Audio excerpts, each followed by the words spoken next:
testing changed in India over the last decade? Oh, okay. Well, in 2004, I came here for the first time. I was sent here to teach at Wipro and at Mindtree.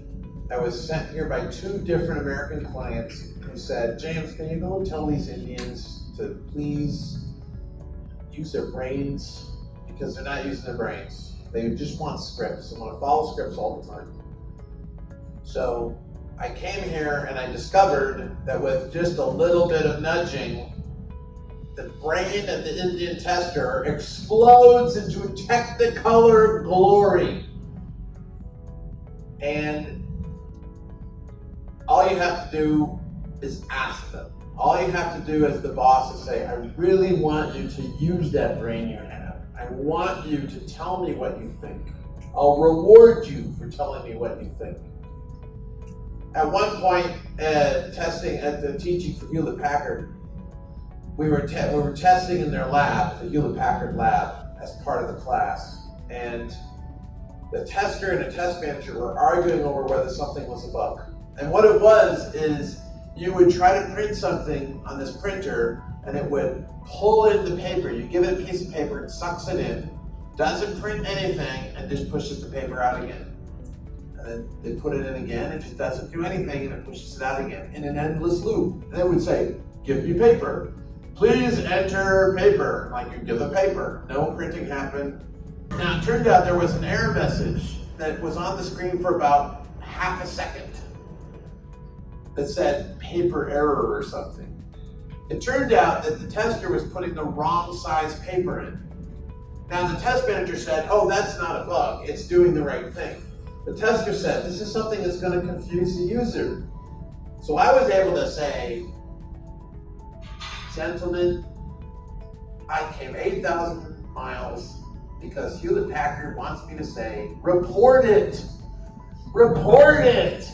Do you think it's going to confuse someone? Report it. Don't worry that it technically meets the requirements. Tell me if you think our customers think it's going to be a problem. We want to know. You can instantly become much more useful to us. So then I left India thinking, boy, these people are a sleeping giant. When they finally wake up and start using their brains, they'll wipe us out with the power of innovation that is in this culture and in these people. I don't know what it is, your education system or whatever, but there's just amazing talent here. But nobody knew about it. But around that time, I started getting inquiries from Indian testers. In 2007, you come along. So I came here for the first time in 2004. So what's different now is there's about a dozen famous Indian testers who are known internationally.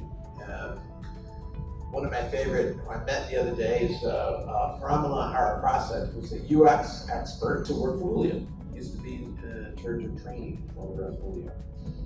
And she wrote a blog post recently where she credits you with being a very important teacher. She's recently been named a Google UX expert, which has perks associated with it. Pramila is a lovely woman. She's gracious and smart and amazing. And I am so glad that I can take credit for some of her success because I helped her. But now she turns around and helps other people. And she's a role model for other Indian testers. Nowadays, there are role models for Indian testers in India.